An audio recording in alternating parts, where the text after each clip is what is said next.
Hello guys, good morning. So, for today's video, ayan, mag-aano tayo, i-arrange natin yung yung parang bodega-bodegahan natin. Kasi balak namin magpagawa sana ng bodega, kaya lang dagdag gastos pa at saka matagal.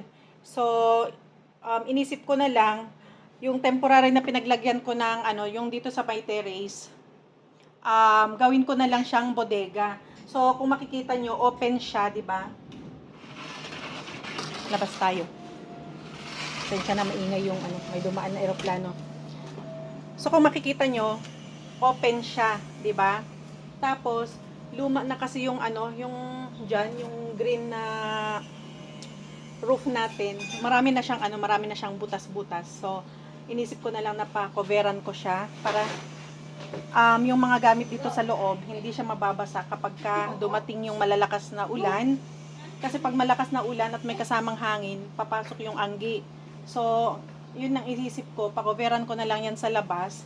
And palagyan ko na din ng trapal din dito sa ibabaw para matakpan yung mga tulo-tulo. Kagaya dito sa ginawa namin sa kabila. Ayan dyan. Gagawin namin ganyan. So, makoveran yan siya. Coveran din dito para hindi pasukin ng ulan. So, pati ito, lalagyan din namin ito para ang maiiwan na lang is yung space para sa compressor. Compressor ng ng aircon. Lahat ng gamit natin ayan magulo pa kasi kinalkal namin para linisin ulit namin. Lilinisin namin yung kasi punong-puno na ng alikabok. So ayan, i-arrange ulit natin. So nilabas namin yung mga boxes. Makikita nyo. Ayan yan sila. Ayan, mga boxes dyan sa labas. Yan, pinapalinis ko para bago natin ibalik ay malinis sila. So, dito pala yung pinagawa ng asawa ko na kunyari gym daw nila pero hindi naman nila ginagamit. Ayan, kasama yung mga aso. Yung mga aso na lang ang mag-gym.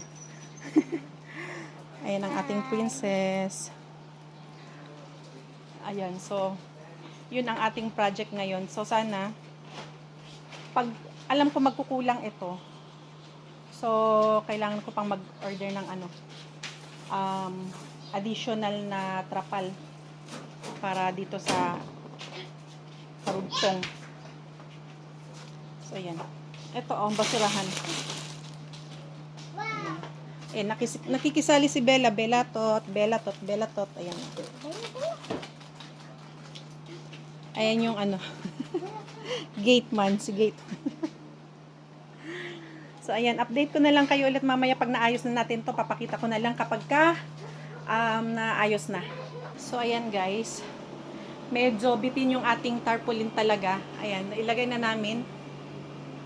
Dito sa kalahati, tapos doon. Ayan.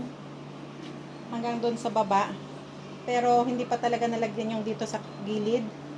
And then, i-arrange ko yung dito. Ayan. So, dito na part, ayan, bakante na. Wala nang laman yung dito, banda. So, inarrange na namin yan dyan. So, nilagak namin ng maayos yung mga gamit dyan para isang area na lang sila. Kasi, ayan, yung tarpaulin, doon nalagyan. Pero ito dito hindi pa. So, bibilhan ko pa ng tarpaulin. Ayun. Back sa aking topic kanina, na-arrange na namin ng maayos. So, itong area na to, susubukan kong ilagay dito yung potting green ng asawa ko kasi gustong-gusto niya nagpa-practice ng potting green. Lalong-lalo na pagkatapos niyang kumain para pang yung pampababa ba ng kinakain. Ayun. So, ayun, meron pa talaga akong space dito. Hindi pa nalagyan. So, kailangan ko pa siguro ng 8 meters or 10 meters. So, ayan. Itong mga to, itong shelves ng anak ko, shelf para sa toy ng anak ko, is pinipilit niyang dalhin niya sa kwarto niya, pero hindi mamagkasya sa kwarto niya kasi may bed kasi, and naka both wall, magkabila ang walls, may may, tawag nito, merong cabinets. So, pag nilagay ko magkabilaan, hindi na namin ma-open yung cabinet. So, yun ang problema. Sa sala naman, punong-puno na din ng laruan niya doon. So, hindi ko alam kung anong gagawin ko. Ayun, maybe ilalagay ko dito yung ano. Ayan, oh. Lagay ko dito yung iba. Kaso maalikabok kasi pag nilagay ko dito sa labas eh. Ayan. Ganyan. Tapos, grabe no. Punong-puno talaga. And then, itong bed na to, dito ko lang siya ilalagay. Siguro maghahanap pa ako ng lagayan ko ng mga ito. Dalhin ko, ililipat ko lang siguro sa ano.